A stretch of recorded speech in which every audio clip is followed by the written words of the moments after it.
You're listening to the Common Descent Podcast.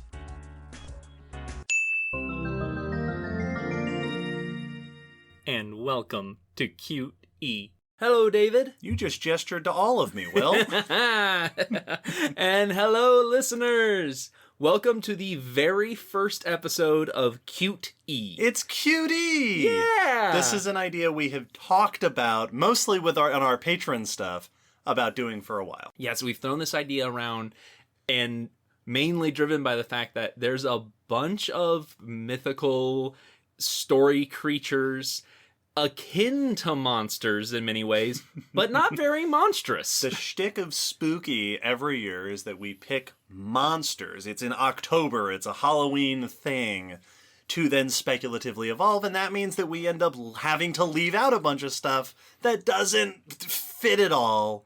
So, hence, Cutie, the version where we get to do the other stuff. Yeah, where we get to have fun with some cute and adorable and just sweet creatures.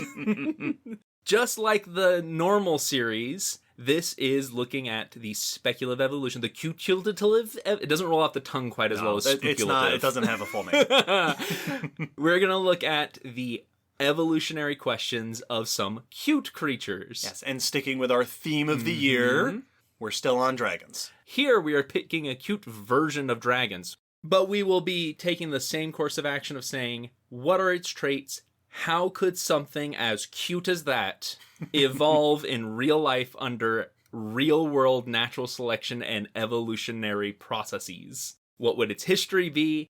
How could we get something so adorable? This will be our last episode of this spooky cutie season, and then next Saturday on the 11th, we will have our live stream at 3 p.m., so check in for that. You can find all the details on our website. But without further ado, let's jump in and talk about something cute. This episode, as you've seen in the title, we are talking about friendly dragons. Because that's kind of the category of dragon that I think of when I think of cute dragons, is the companion dragons, the friend dragons for kids and goes on adventures with people and, you know, saves the day sort of stuff. Yeah, it's sort of a dragon trope. Mm-hmm. It's not a type of dragon the same way that, like, wyverns are, and it's not a specific dragon like the Tarrasque, but it is a recurring theme in dragon myths and pop culture. Of the Barney the Dinosaur-esque dragon. Yeah, the cute, friendly, buddy dragon. Yes. So we're going to talk a little bit about them and what their features are, because they are kind of surprisingly consistent. Yeah, there's a lot in common there. Now, in our previous episodes of Spook-E, we talked about some more traditional forms of dragon, and there are friendly dragons, you know, benevolent dragons is probably a better term, in, like, historical myths of those kinds of dragons. Mm-hmm. You know, so not all dragons are monstrous, not all of them are terrible. Right. This came up in the East Asian Dragons episode where we talked about how a lot of them in their mythos are benevolent, helpful creatures. Yes, that's by far the one where that is most commonly the theme. Many East Asian dragons are associated with, you know, good fortune or luck, good attributes, you know, noble attributes. Mm-hmm. Many of them are deities themselves or companions and allies of the deities. So, like, very commonly that they are, if not friends with humanity, at least very important to the survival and functioning of the world and, you know, the balance of things. So, like, good dragons very often. Right. In contrast to your European dragons, wyverns, which are classically monsters, even though a lot of, especially more recent pop culture, is loaded with those kinds of dragons being companions and friends and stuff like that. Historically, they were often, if not evil themselves, at least to be defeated. Yes. They were monsters to be slain by the hero. They weren't there to be made friends of. There are other examples. We talked about Tiamat, the Mesopotamian god that is often portrayed as a dragon in modern culture, but gave birth to monsters, many of which were dragon-esque. Mm-hmm. She was not inherently an evil god. Her original stories were that she was part of the creation of everything and was an embodiment of the chaos of creation, and later on became the embodiment of chaos in a negative sense. But a lot of old school dragons were good. There were even some of those European dragons that we talked about, the Darkans from the Bulgarian myths, where the males were protective of society. And there are some Macedonian dragons that are often described as being intelligent and guardians of at least a territory, sometimes the people in that territory as well. Mhm. Sometimes they get some of the protection by proxy. But as you mentioned, nice dragons has really much more of a modern media thing. And this happens with all sorts of monsters, where monster gets created, they get popular, we start to like the monster, then we go, well, okay, but I want to be friends with a vampire. What if a cute one? Yeah, I don't want to kill him. That's cool. So we have lots of friendly dragons in media. Though in my mind, they kind of break down into two kind of categories. Dragons that are nice, and then the friendly dragons that we were talking about earlier kind of are in their own category, because there's tons of dragons that are normal dragons like we described in the previous episodes, of just looks like a dragon that is befriended by the main character usually. Right. This is a fun discussion with Spook-E because we get to be a little bit, we get to set the category for ourselves here a little bit. We're being quite arbitrary for the purposes of getting to talk about the cute stuff. It is incredibly arbitrary, but since we're setting the rules, This is our game. Arbitrated that this is now the categories. So, explain. So, nice dragons, these are going to be things like How to Train Your Dragon. Yep. Where that is people finding wild dragons and taming them and befriending them. There's lots of others where you have sentient dragons, where they're just dragons, and it's just kind of personality by personality, whether or not they're a jerk or they're nice. Right. You know, so Flight of Dragons, Dragonheart are those where they are just basically people that are in the shape of a dragon, and some of them are nice. Some of them you can hang out with and befriend. Right. Well, Dungeons and Dragons, dragons have that, where some of them are evil, some of them are good, but then it also kind of varies individual to individual. You have tons of European dragons that are like this. All of those examples are mostly European style, 4 legs and 2 wings. Though How to Train Your Dragon was the only example I could come across, or notable example, of friendly wyverns. Oh, yeah. Because there's a bunch of different types of dragons within the series. And they've got wyverns in an interesting way, because they have the 4-leg crawling wyverns, which are your monstrous nightmares. Then they also have bipedal wyverns, which are the deadly natters. So it's kind of interesting that they have both varieties of mobility with wyverns. Yeah. But that's the only one I could find with friendly wyverns. And I think it's partially because nowadays dragons are often wyverns in movies, but they're often in the live action movies where you don't befriend them, where they're monsters. I don't know. But yeah, I could not find many cartoon-friendly wyverns. Yeah, there are a handful of wyvern Pokemon. Yes. Noibat and Noivern, which would count. Pokemon are kind of by default friendly. Yes, exactly. Working with humans. So there's a couple others. So there are definitely ones out there. I found one movie called The Christmas Dragon, which is looked like a very made-for-TV high fantasy Christmas movie. Huh. Where they befriend a young wyvern that helps them save Christmas. But other than that, there are other examples of other kinds of dragons. The two that I found for our other categories was Haku from Spirited Away was my first thought for a friendly East Asian dragon. Yeah. Of just a good example of a benevolent, helpful dragon that befriends the main character.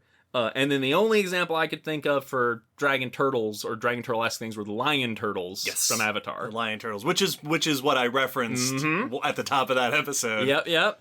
And I'm sure there are other examples. Bowser is close. Bowser's friendly occasionally. Yeah, right. Well, when you're playing sports. When he wants to be. When you're playing sports. Well, he doesn't want to be left out. Yeah, exactly. Yeah. So he's a good sport. He spent when it all comes the money to on tennis this go-kart. Yeah, exactly. You might as well use it. He's just less friendly in a political sense. Right. Those, in my mind, all kind of fall into the nice dragon category. Friendly dragons have a very characteristic look to them very often, and it's fairly consistent. The things that first come to mind for me, going back to Pokemon, Dragonite. Dragonite is kind of a classic example of this friendly dragon shape. Yes, that a little bit more rotund, usually bipedal, chunky tails, often smaller wings and smaller horns. Yep, that round nose. Yep, shorter snouts and more rounded. Big eyes and that little smile. And Dragonite's a great example because I went and pulled up some of its Pokedexes, and even its Pokedexes are like, it's a kind Pokemon that saves people from the ocean. Saves people at sea, helps people out. Yep. So, it is a friendly dragon all the way through.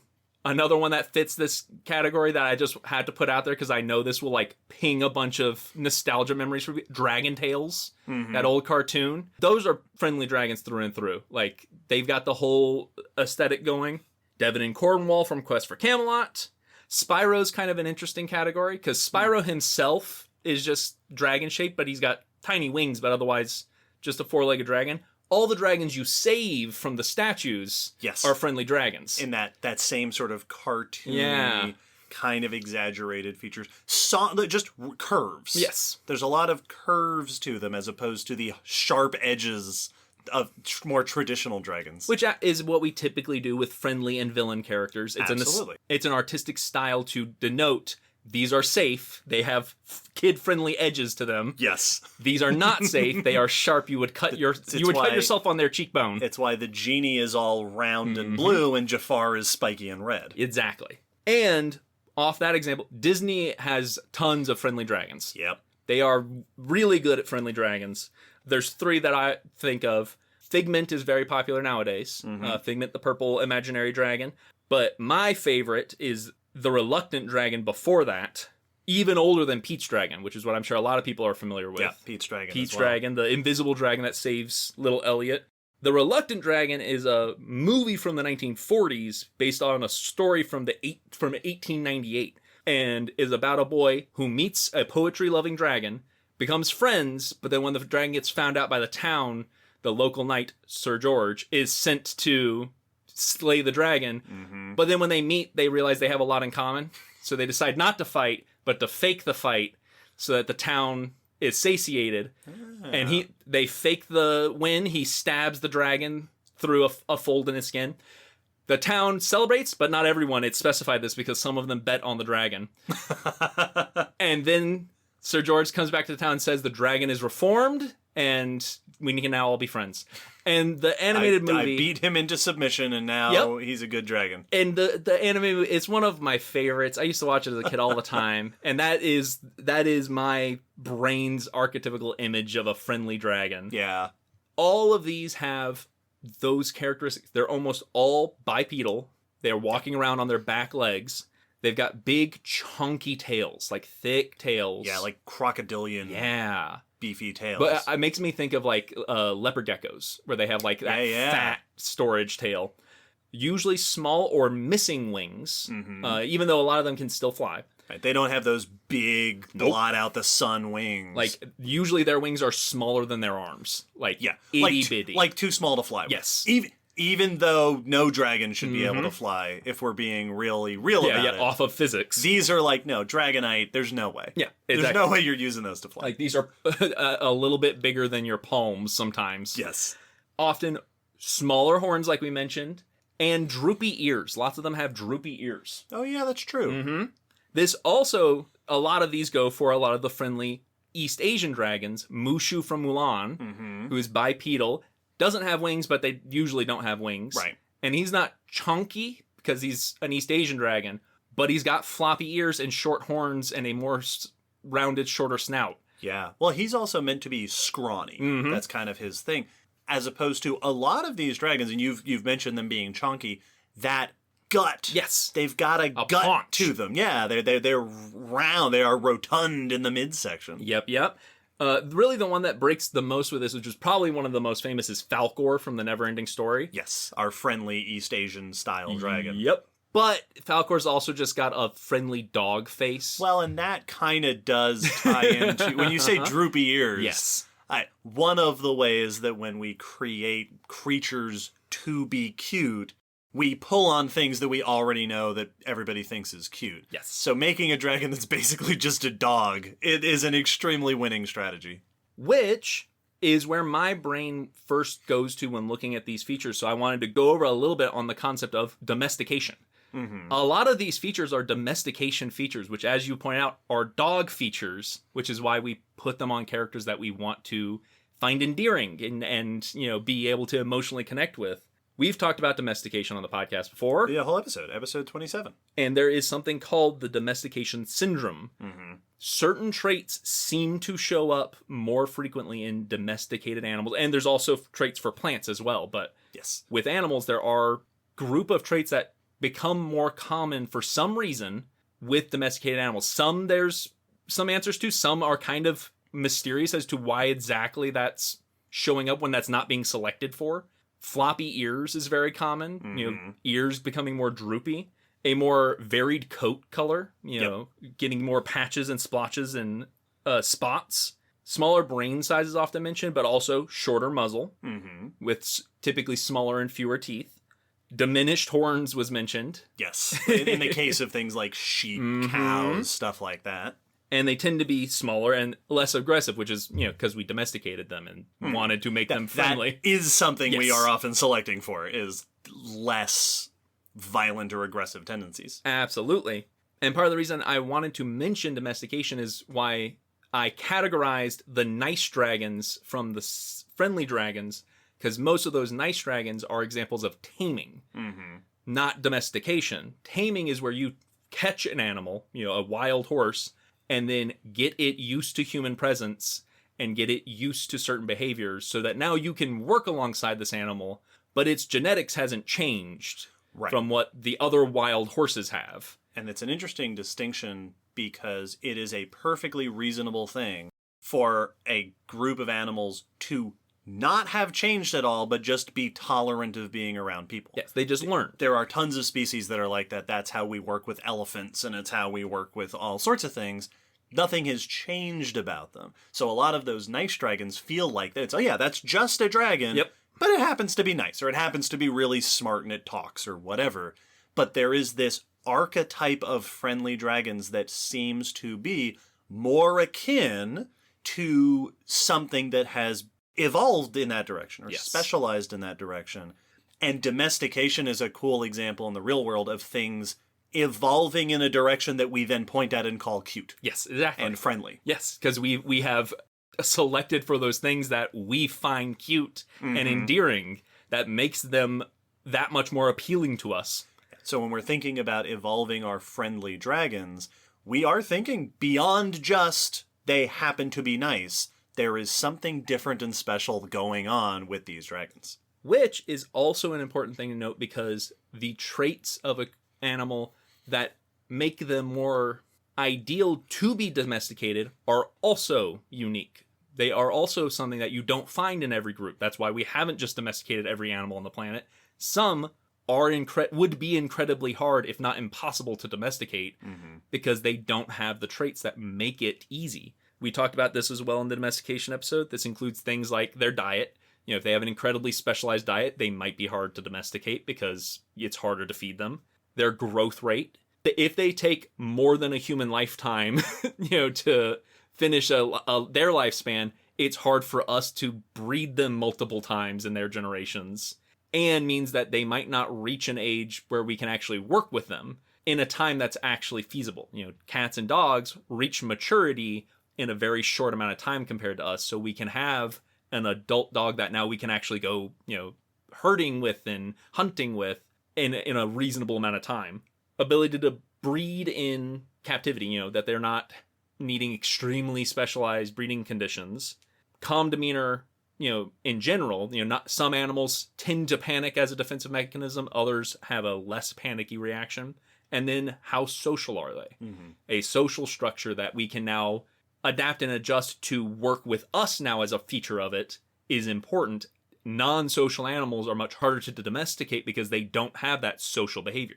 So it would mean that these friendly dragons likely had some amount of these before they became the friendly dragons we think of, which brings up all sorts of questions about the evolution of social behavior and stuff, which is heavily studied because there's certain aspects of social behavior that make perfect sense, like working together as a team to get food or to defend yourselves makes perfect sense, but then helping each other at the cost to yourself.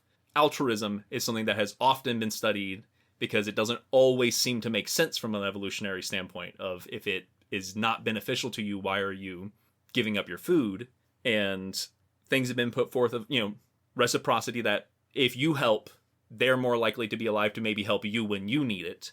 And then things like kin selection, where if we're related and we share genetics, helping you helps because at least some of my DNA might survive if I don't. And all of these things I bring up because these are social dragons. That's in the term friendly. They are social. They are friendly and like to be around people and interact with people. So these are dragons that have seemingly, for some reason, become very social, very personable animals, potentially to have been domesticated, it seems, maybe. So in my mind, that's the situation we're working with. Before we get into discussing how that might have happened or how that might happen with our dragons that we evolved, at least one of them. Yeah.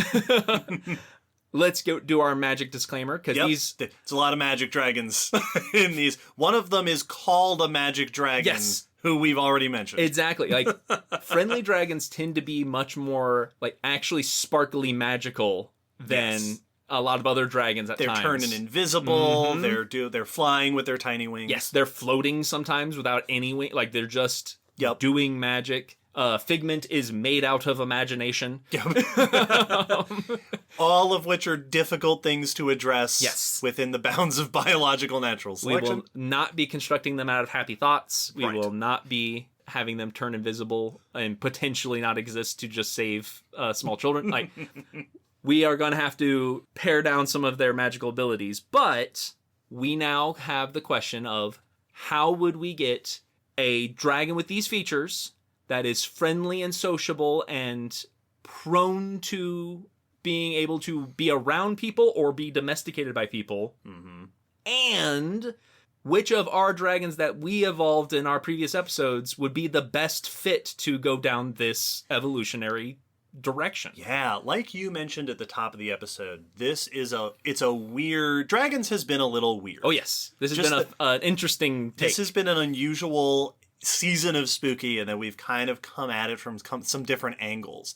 And there exists the possibility, of course, for cutie episodes that work the traditional way. Yeah. It's just a creature. This is a weird one. We're getting a little bit of a different approach here. We are thinking about a trajectory of evolution. How do we end up with creatures? And I think it's a really cool thought of, what about our dragons that we have now evolved this year of Spook-E? How do we get these sort of things? Because we would have to come up with that background for our cutie dragon anyway. And since we have 4... We got some dragons to work off of. Brilliant backgrounds, I think. Just extremely well thought out. A couple people put at least 20 minutes into coming up with these ideas. So I think that the starting point, like you said, is getting dragons into a position where they can develop these features. Yes. So some of the common features that we're talking about here in terms of behavior, social behavior. Big one. Also intelligence. Yes. Intelligence in that very human way that we like to think about, that social intelligence. Potentially problem-solving kind of stuff. Right. Understanding what others in your social group are thinking about, being able to respond to the emotions of others. This is a thing that we see in animals that are extremely sort of social, have complex social behavior. Yes, we see increases in those particular cognitive abilities that you now need to keep track of multiple individuals in your group. You need to keep track of who you're friends with and who you're not friends with. Yes. And all the things you need to do to try to succeed in this group. Now, I think that it is a very easy starting point to start with animals that already have a reason to be extremely social. Yep. There are a handful of different angles to go on this. There are animals that are social in, like, the major social way, like herding, right? Cows and horses are social in this way, where they are adept at operating in a massive group. There's also things like a lot of primates that live in small family or a handful of different families in a group together. But there is also another angle on social behavior, which is parental care. Yes. A lot of animals that end up developing these features we're talking about also are animals that are really good at parenting. Yep, well, like that's wolf packs are typically a mating pair and their offspring. Yes. So that's a big family. And one of the things that we kept coming back to in our dragon discussions was the idea of that mythos of dragons guarding treasures, keeping lairs as being part of their reproductive strategy. Yes. That especially our European dragons and our wyverns, we return to this idea of some of them being really good parents. Yes. So parental care is a great starting place. Herding is also a really great point because that is a excellent or flocking, as the case may be for some of our creatures. A horde of dragons. Yes. That's a really great way to go because that also is very common, as all the examples you listed showed, in herbivores. Because now it's a defensive strategy. Yes, we can now be safety in numbers. One of us is more likely to spot the predator if there's a dozen eyes looking instead of each of us on our own. And when we do get attacked, maybe we can fight it off. So an herbivorous dragon would also be, with good parental care and a reason to band together. Yes. In that sense. Another aspect of social behavior is this tolerance of other individuals, but also other species. Yes, absolutely. Right. That's a very important thing if we're inventing groups of animals that are good at interacting with humans. You have to be good at interacting with other species, which for some groups of animals operates because they live in ecosystems where there's just inevitably going to be other species that you have to interact with. You're not the only herd on the plains. Exactly. Or sometimes even a symbiotic relationship. Yep. The idea that you hang around this other species on purpose. That other species is the one that makes the alarm calls when a predator shows up. Or that other species is the one that that disturbs the nest that all your food is going to come out of. Or whatever. Yes. And I'm thinking about our dragons that we created. A lot of our dragons lean in the predatory line of things. Absolutely. Our wyverns are pterosaurs, who we could certainly have as a flocking thing. There is fossil evidence of some pterosaurs using communal nesting grounds. Yes, so they were at least gregarious at minimum, that they were grouping together. Our European dragons are many and varied, but included among them, we have those that make dens and are good parents. I'm coming around to our turtle dragons, though. Because it's the one that we've mentioned that is explicitly herbivorous because they are glyptodonts. And we related them to hippos. And so we've got that sort of social aspect because their whole deal as we invented them was about intraspecies interactions, competition and stuff like that. But they are also, as we related them to hippos, highly aggressive and violent animals. Like we made them that way on purpose to get some of those features that we wanted. So that would be an interesting case where we would have to have either a path for them to dull those aspects of their behavior, or it could be that, so we also talked about elephant seals in that episode, and among elephant seals, there are the big fighty, combat-y males, but there are also males that are much smaller and don't do a lot of that. They are different reproductive strategies. You could have a scenario where you have multiple reproductive strategies and then the less aggressive, violent one becomes the more prominent one over time in a certain population.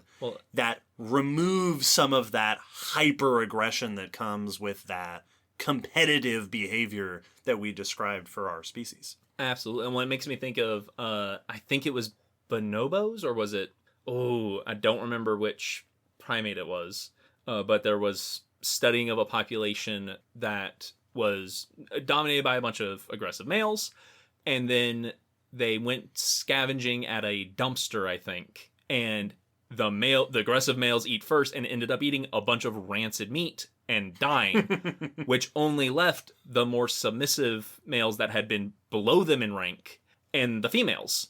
And then that family group persisted with that dynamic, and no more aggressive males showed up. They didn't step in to replace that vacuum. A new dynamic stepped in. So you could definitely get like a population bottleneck that for some reason favors the females and the less aggressive males. Yeah. And now you have a population that is surprisingly benign for that group. And if that happened with our turtle dragon, we might expect that all of those features that we went out of our way to find reasons for them to evolve, powerful tails and big teeth and all that stuff, could become diminished. Yes. As they are less important for display, they're less important for competition, and now they're going to start just looking like normal glyptodonts, which is fine. But it's definitely, I like that route for getting them to be more social and less aggressive. I guess then some of the next questions is the body type. Yep, I was just thinking, how do we get Now, in our European dragons, we already established that a number of our lineages could be small winged lineages. That's where my brain initially went to, was with them. They are lizard adjacent, which we already have things like monitor lizards that can stand up and raise on their back legs and prop up on the tail usually to wrestle each other. But if we have an herbivorous variety, they could be propping up ground sloth style and getting at food and plants up in the branches. Ground sloth style is an excellent direction to go because ground sloths are already shaped the shape that we want them to be. Yep. Like they are already rotund with the big back legs. Yeah. The idea of a high foraging member of our lizard dragon lineage that evolves to live like ground sloths or like therizinosaurs. Yes. Where now you're freeing up your arms to manipulate branches and stuff. It gives you a reason to have a muscular tail to prop back on. Yep. And then if you're storing food there, it can just be extra girthy. Yep. So you have that big thick tail. And if you are big and herbivorous, it fully tracks that you might be living in herds the two groups of animals that we've used as comparisons here, sloths and therizinosaurs, are both good parent. Great, because dinosaurs and mammals are good parents. Yep. Oh, this click, because I had a moment of like, what would get them to group together? And the tail fat storage gave them the idea of, at least, I know there are other lizards that do this, but most of the lizards that come to my mind for thick-tailed and fat storage are desert lizards. Because you don't know when you're going to find food and water. Right. So you bulk it up. Like, I remember that would happen with my lizard is if we, weren't able to get food for a little bit, I would watch the tail shrink and then I'd feed and just watch the tail get thicker and thicker again. Yep. So if they were desert, maybe we've got kind of like a desert elephant thing going where we group together because we're having to move from oasis to oasis. There's not enough food for us to be spread out because you're not likely to find it on your own. But if you stick with us, we're heading to the next oasis. We'll get there in safety, and then we will browse there until there's nothing left, and we'll go on to the next one. Yeah. So you get these roaming bands. I also like the idea that it kind of follows the elephant track, because I'm thinking about size. And the bigger you are, you lose out on that fast reproduction style that we talked about being good if we want to go in a domestication direction. But if you're big, you also need less in the way of horns and claws and stuff to defend yourself. Yes. You can be a little bit more nonchalant. Obviously, elephants have tusks, which are largely part of their mating and display structures. But an elephant doesn't need to be sharp edges. Yeah, like a female elephant isn't safe to be around. Right. So the idea of these animals that are big enough to not have any major threats in their environment and successful enough to be able to get the food and stuff that they need, they have those adaptation strategies, could lead to those sort of softer features. Also, animals without a whole lot to worry about. This is a completely anecdotal, just from the stories I've heard. There also seems to be a trend where the animals that have the least to worry about in their environment often also end up being animals that end up doing weird creative or adopting species, babies of other species. That's often something we see in those very successful groups of animals where they are particularly large or particularly successful, and it feels like they have that cognitive space to Yes. do stuff like that. Well, and if they are like having to remember oases and watering holes, that's a driver for stronger memory. That's true. And stronger pattern recognition. So that's another category for that. If you're relying on your social group to help you survive in a harsher environment, that is a driver for stronger, more complex social behaviors. Yes. I also the comparison to elephants made me think of their little wings being like their ears, like elephant ears, to disperse Like cool heat. them down. Yep. Oh, I like that a lot. So that gives them a reason to flap their wings, even though they will never fly. Yeah, it can also be a display thing. Yep. I like that idea. But that you would often, if you saw them in the distance walking, you just see them all flapping. It's like, where do you think you're gonna go? You're not taking off with that silly dragons, big ground sloth body. I love this idea of a lineage of our lizard dragons that becomes sort of like this dry forest, more arid habitat, ground sloth-like body shape that becomes very social, good parents, and all that stuff. Also, there's something really nice about having a desert or arid lineage, because a bunch of our like famous cute animals also come from places like that. Yep. Most notably, that's where cats come from. Yep. Like the ancestors of our domesticated cats are from like the desert and nearby regions of the Middle East. Yeah, no, I like this a lot. And then if you mentioned like the bigger animals not tending to grow and breed as quickly, so that does make domestication a little trickier. But if this group becomes successful enough, you could get lineages branching off into surrounding more forested areas that now have retained the social behavior, retained the plant eating, but now they don't need to be as big. They can get a little smaller in a forested area. Now you've got just little social dragon goats. Yeah. That is ideal for people to, and so you could have people taming the big ones, but then you actually could get smaller subspecies that could be very easily domesticated. Yeah, I also really like the comparison to elephants, that memory, that social structure, because elephants also have the real world mythos of elephants is as benevolent, wise animals that are revered for their intelligence. Not only, and it's a social intelligence. It is benevolence in the, air quotes, don't go make friends with an elephant. No. They will absolutely step on an animal that gets in their way. But the idea is every now and then you'll see an elephant help out another creature for no apparent reason other than that it wanted to. Yeah. But also that awareness, like you said, remembering where the idea that people living in this region with these fictional sloth dragons could develop this cultural understanding that when stuff gets difficult, follow the dragons. Yep. They will lead you to an oasis. They know where all this stuff is. They're really good at that. Well, and you could get things where like those dolphins that fish alongside the shore with the net tossing anglers, and they drive the fish in close to make it easier to be caught in the nets, but then the people toss some of the fish back. And so you could get moments where it's like, all right, it's that time of year. Any day now, the dragon should be getting here, and then they are going to help us dig up the well. Yes.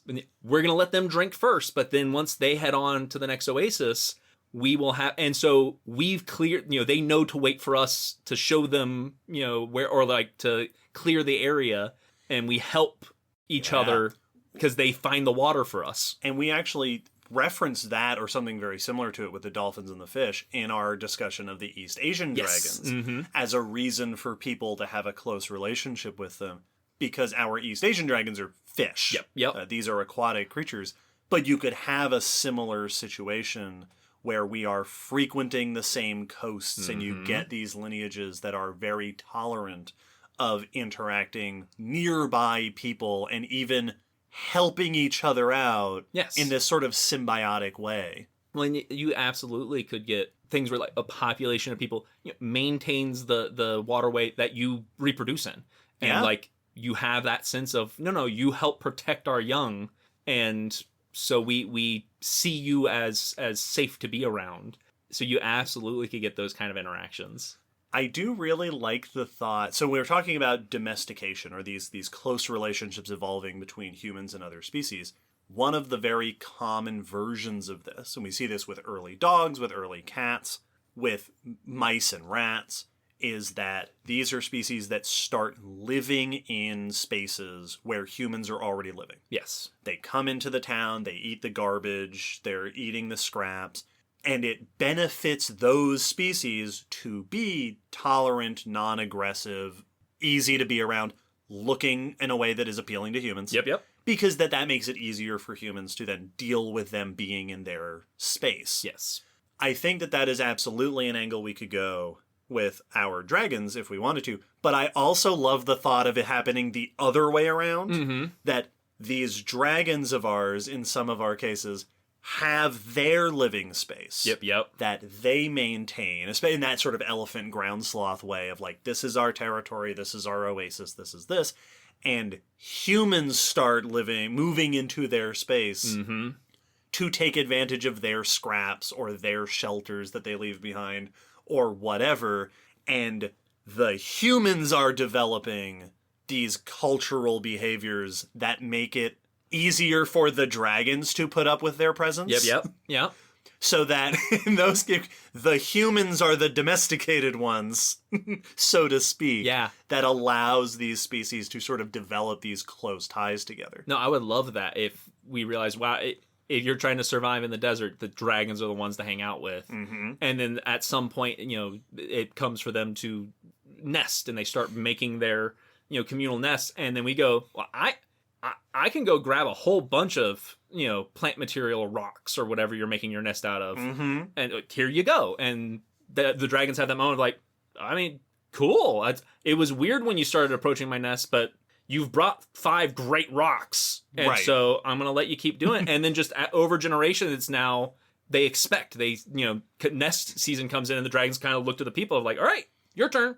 Yep. Like now it's your turn to do the part of our interaction. I could also see a situation developing where, there are symbiotic relationships in nature where one organism will intentionally provide for another organism because it's beneficial for that other species to be here. Yes. Well, So, it's I'm going to put extra food out here because I want these bugs or whatever it is to be around, because if they're around, they keep the other parasites away or something like that. Well, it's like, I know muskrats will hang out in beaver dens and they don't help build it, but they will help like gather food. Where it's like, I'm not a beaver. I can't make a beaver dam. I can't do that. I can go grab some reeds though and pull them in here. And so like, there you go. You can also do that, but I can do it too. Yes. And those little bit of just, I'm benefiting from you a whole bunch, but I can help a little bit. Yep. And if we're going in the direction, right, really sticking with this friendly dragon archetype of them being extremely intelligent, right, building on the comparison with things like elephants, it is completely within the realm of possibility for the dragons to be doing some of these things on purpose. Yes, absolutely. And say, I like it when I have learned in my life, or I learned from my parents, that if you give food to the humans, they'll keep the area clean. And this is how... So I think that with something like our turtle dragon, that is sort of this hippo archetype that we've talked about, you could easily have a classic domestication scenario of like, humans start to maintain their areas, maybe put some barriers up, and we get this closer relationship. But with our desert sloth dragons, you could see this pattern of a much more of a mutualistic, symbiotic relationship. I don't know why this is the scenario that played out in my head of them doing things on purpose, but having a moment where a dragon is letting a person ride on their back, and the other dragon has that moment like, I don't want a person riding me. It's like, I know it may seem weird up first, but if you give them a branch, best fly swatter you could ever ask for. Right. And then all they want to do is sit there. They weigh nothing. Yep. And so then you walk around, no flies, buddy. No flies. And they're just having a great old time. They love it. They love it. Yeah. They love being up there. They are so happy up there. Simple creatures. Give them a stick, put them on your back. You'll be happy. They'll be happy. Win-win. Yeah. Well, and then if we get in, like, when we get to, like, the really characteristic, small Mushu figment, if they do become domesticated, if down the line species, then absolutely we would have house-friendly dragons. Oh, yeah. And now they would be standing up more regularly because we said, that's adorable. Right. Breed the ones that stand up a whole bunch. And I think that, like, up until now, we've mostly been keeping it within the realm of, like, the lead up to Yes. how do you sort of evolve in a very, very natural way this relationship, this body shape, but also this ability to be social and friendly. If we permit ourselves in any instance to take the next step and go, all right, the humans decided to actively domesticate them, that's great because now we can do whatever we want. Yep. All doors are open. Because domestication is artificial select. The idea of domestication is the assumption that the humans involved know what they're doing. Yes. That they go, all right, we're going to leave out the aggressive ones with the giant horns. Yep. Every time there's a new batch of babies, we're going to pick our favorite ones that are the cutest, friendliest, nicest ones that look the way we want, and they're going to breed, and that's how you get dogs. Yes. That's how you do what we did to dogs. Yep. In, several thousand years to create. Yeah, if we get our little dragons that from any of our category, they could be our little pterosaur dragons, they could be little lizard dragons, that if the humans went, hey, these are eaten out of the garbage, I'm going to take some and put them in my home and introduce breeding pairs to each other. Now you can make whatever kind of dragon you want. Yep. Well, and I love the comparison with dogs because that is by far the most fascinating example of domestication for me, just because we have actually evolved alongside together. We've been together for so long. There's things in our genetics that are because we've been hanging out with dogs. Yes. And they have things in their genetics because we've been, tons of things now that we've domesticated them, but ancient things because we have been together. So I love that tandem development and tandem association where we are just that in this world you would have that same thing of like, well, I can't think of a world without dragons. Like, right. That's weird. That's like saying like, what if a world didn't have doors? It's like, I don't know. That's weird. Well, and you'd have those studies like we do with dogs where it's like, yeah, we've done studies that there is a psychological reaction in a dog's brain when it sees a human. Yes. That there's this built-in thing.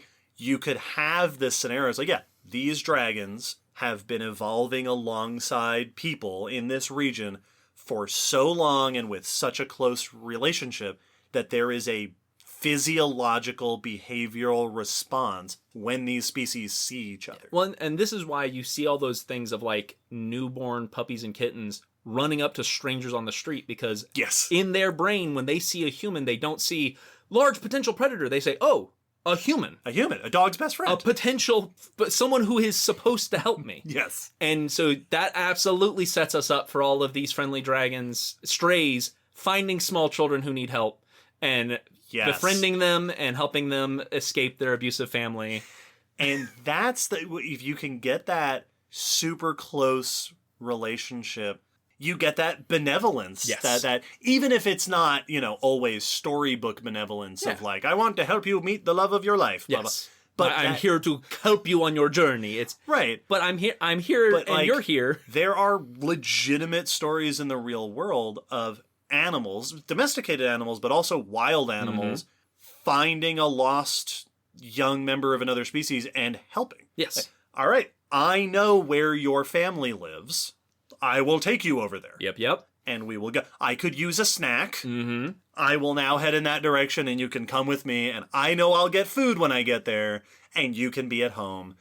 That sort of shared understanding of of each other's species. Yeah, of what we each need. I can tell what you're needing help with. When you said ground sloth, that was the revelatory turning point in this episode for me, where I went, yes, that is it. Because that was my biggest, the entire time I was looking through this going, why are they going to stand up? Yeah. Why are you all... I know I the wasn't answer... even thinking about standing. I was like, whatever, we'll get there, I guess. I know that the answer from a design perspective is so you can have hands. Now, the pterosaur dragons are already standing up. Yes. That's actually a much easier transition. It's the lizard ones. Also, this means we have somehow, inexplicably, in our Dragons series, invoked Xenarthrans twice. Yes. Which is a very strange thing. I would not have predicted even once ahead of our Dragon series that Xenarthra would make it in here. I mean, these are armored creatures with mighty claws that eat fire ants. That's the fire's going the wrong direction, but you're close. That's how it starts. You start with the fire coming Gotta get it in your belly. You have to get the fire in your belly, and then you eat some rocks or something. This is fantastic. So we've got... and of course, there are different ways we could go with our different dragons, but I like the sort of basic premise of close interactions in nature with some species, a lineage of our turtle dragons that kind of loses that hippo-like aggression through some sort of bottleneck or some sort of event that leaves them being more like a cow that is a little bit easier to deal with, that is more of a herding animal. The idea of a close proximity relationship with our East Asian dragons along the shorelines, where they get this reputation as benevolent, or we work alongside each other, and this notion of these upright, tree-eating, rotund, sloth-shaped, or therizinosaur-shaped lizard dragons that just develop a dog-like relationship. Yes. With who's the dog? We leave that up to the dog-like relationship. All right, relationship that is the respectable way to. We're all dogs here.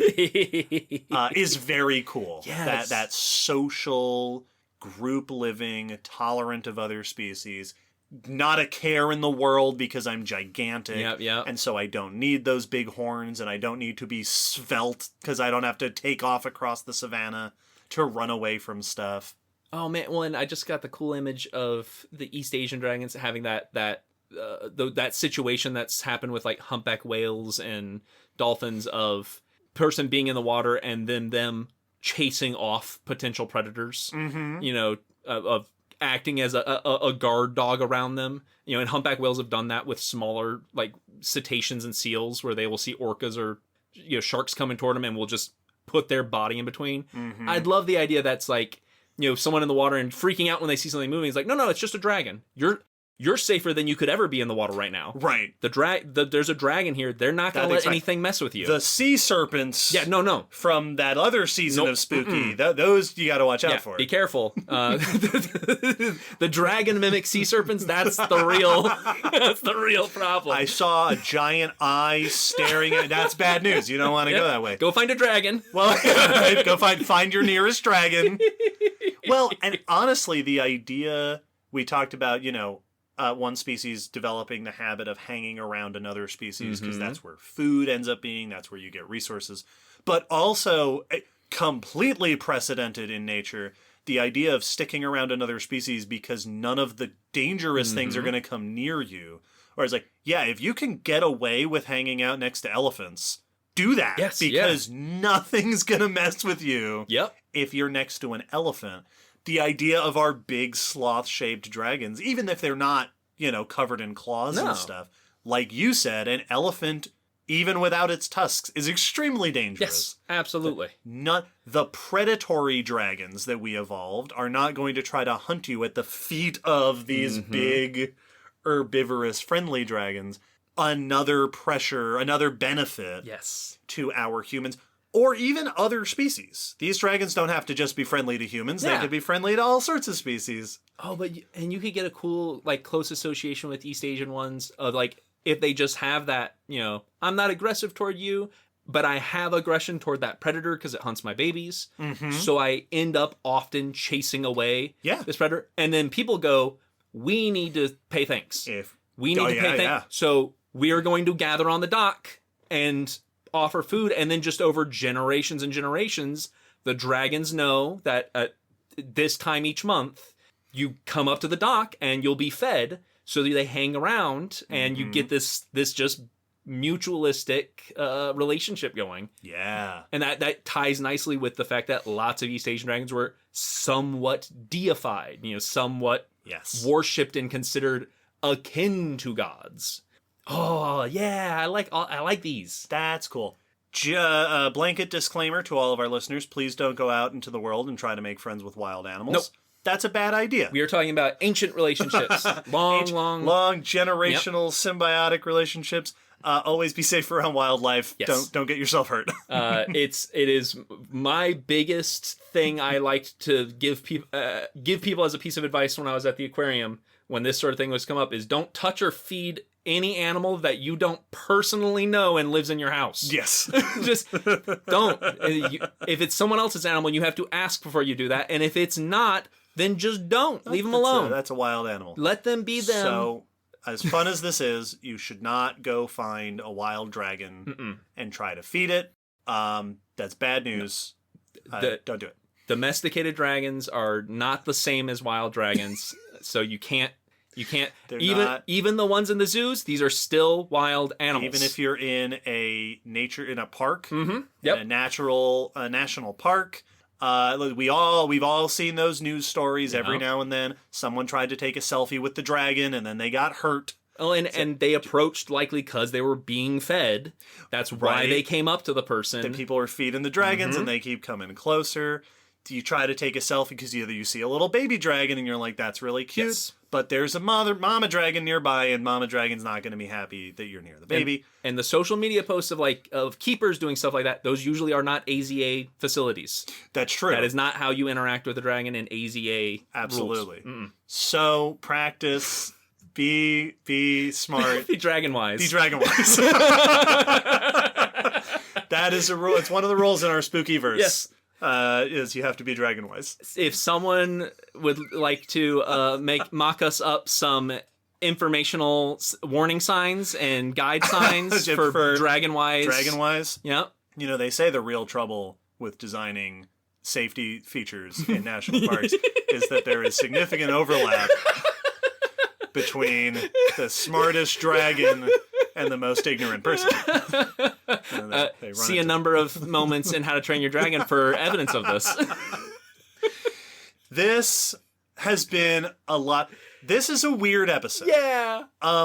We are really excited about the idea of Cutie. Yes. We are 100% on board for doing more of these. We hope people like them. There is every chance that Cutie episodes in the future will be more normal than this. Yeah, because a lot more of like times, typical Spooky episodes. Very often when we do a theme, we're like, here's all these monsters that fit in this theme. There's also this creature that fits in this theme, but it's a sweetheart. Right, well, yeah. So it doesn't Spooky match. is monsters. Yeah. And so we're like, yeah, here's monsters of Greek mythology, here's sea monsters, here's plant monsters. And sometimes it's like, yeah, there's also this one, but that's not a monster. That's an adorable friend. Yeah, that is to be buddies with. And therefore it does not fit Spook-E. Yeah.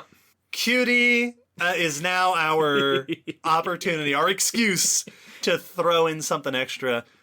So if people really like this, we'll keep doing it. Yes, we'll please. do this in future years as well. Let us know your thoughts. We want to hear them. Go on to the Discord. There's the whole channel on there for you to discuss. And we will have our live stream next Saturday. November 11th at 3 p.m. We will have our Spook-E live stream open to everybody. Yes. On YouTube. Anyone can join. It is at 7 p.m. Eastern Time, which will hopefully get most of our audience. Yep. Apologies to those of you who won't be able to make it. But please come join us and talk with us about speculative evolution, Spook-E, and stuff.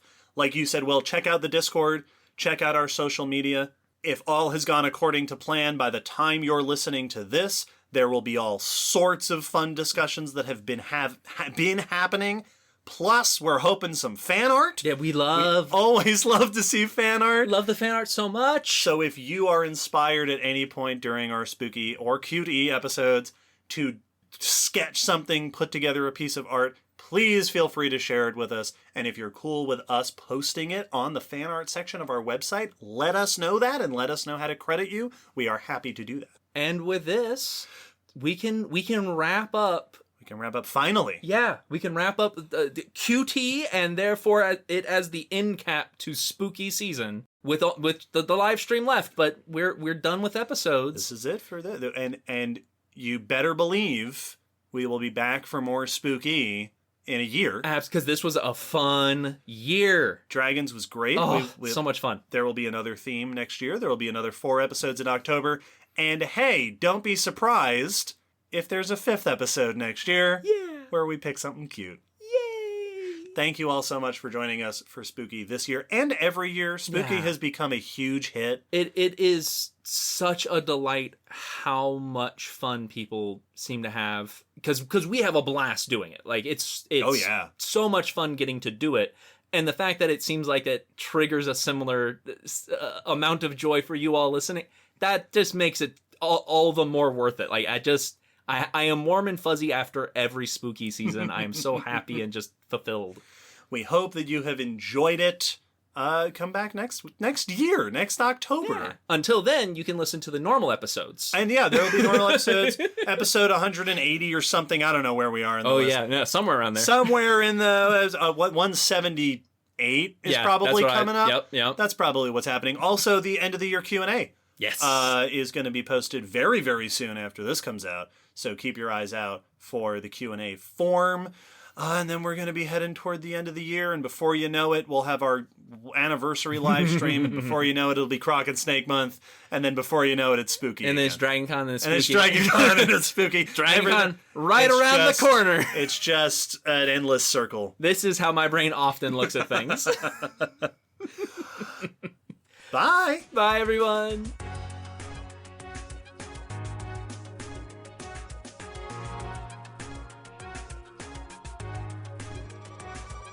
Thanks for listening to the Common Descent podcast. You can follow us on Facebook, Twitter, YouTube, and check our WordPress blog for pictures and links after each episode.